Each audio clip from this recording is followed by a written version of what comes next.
here today with Jill and Richard Tefft to talk about their amazing restoration renovation job of the 1850s Greenwich Schoolhouse 11, right? Yeah, yep, Greenwich Schoolhouse 11. And so we're going to let them give us a tour through their building and tell us a little bit about their project and their process and all the fun they had doing it. Just a little bit about how we acquired the building. So back in 2017, the property came on the market for sale. I'd driven past it almost every day of my life, and it was buried in weeds and trees. I'd never actually seen the inside of the building.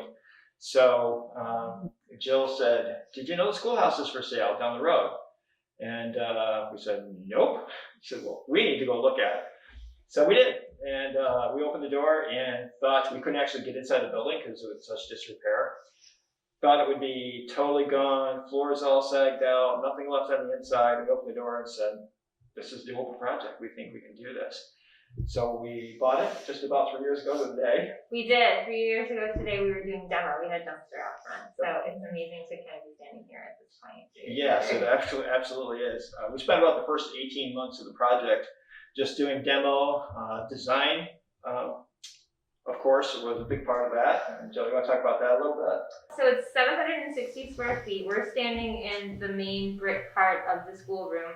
Our intent with the schoolhouse is to keep it as much looking like a schoolhouse as it did back then. So we were able to transform the addition into a bedroom and a bathroom. And then we left the main schoolroom open, and we were lucky to have all 5 chalkboards still here and intact. We were lucky that the wood floor was still here and fairly intact. And then all the 9 windows in the main room, with the exception of one sash, I think. Yep, one sash. We were able to restore, which we were really excited about. I knew that my dad had gone to school here. I grew up just, I think, the farthest I've ever lived from the schoolhouse is maybe a mile. My dad went to school here. I didn't know a lot about it. He since passed, so I didn't get a chance to go back and really talk to him. And it really wasn't until we built it, started doing some research on the building and the local community, folks that were still around that went here, that I learned that my grandmother also went to school here from around 1915 to 1927, I believe, through our research through the local library. Once we knew there was that family connection, especially that deep, we definitely said, yeah, this is a project that we really want and need to do. The other thing that kind of reinforced that, once we started doing cleanup, it was about 6 to 10 inches of debris covering the whole floor. We were doing that demo and cleanup. We started finding artifacts from the 1940s from students that went here. We actually found schoolwork from my dad.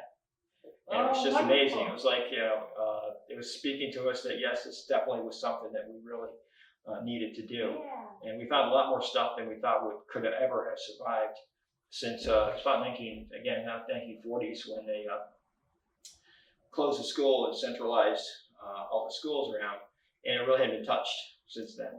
We knew in order to be able to fund the project that we wanted some help, and we also kind of thought really hard about what would be the highest and best use for the building. So whether that would be a rental or whether some kind of office space or something like that, and we really thought that utilizing the commercial tax credit would be the way to go. So it is a vacation rental property now that's on Airbnb. And so as far as the National Register and the tax credit, we applied for, I guess they call it like certification, like after you finish the rehab. Mm-hmm. Like, yes, it seems like this will qualify, but we, do the rehab first and then we'll look at it all. So we just got to sign off on both of those things, on being listed and on the tax credit. That's why we worked so hard to save all the windows. It was really important to have the windows. We have 2 windows in the addition that we did have to have made, period. Yeah, they're too far gone to save, unfortunately. And then we sent some windows out to a restorer in New Hampshire. You said it's been very well, people are really renting it. Oh yeah, it's a delightful spot and a beautiful area. Yeah, so we shut down for COVID. We had just started renting, we shut down for COVID, and then in June we started renting it again. So every weekend we have different guests here, and we love it that we're sharing kind of the restoration and the rehab with guests. We have a binder out with a giant photo album that shows all the photos from all of the rehab, and then we have some of the newspaper articles on the wall, so people that are coming to stay are kind of really learning about historic rehabilitation, while they're staying here, and they seem to really be enjoying it. We have some great reviews, and Yeah, they write amazing comments on our guest book. So we really love sharing it. Just to echo what Jill's saying, it's really great to be able to share it and have other people be able to see the schoolhouse and maybe get a little bit of an idea what it was like to go to school from 1850 through the 1940s when the building was closed. So there were a number of challenges structurally. right. That we just dove in with both feet and said we're going to do this. We're confident we can't lose.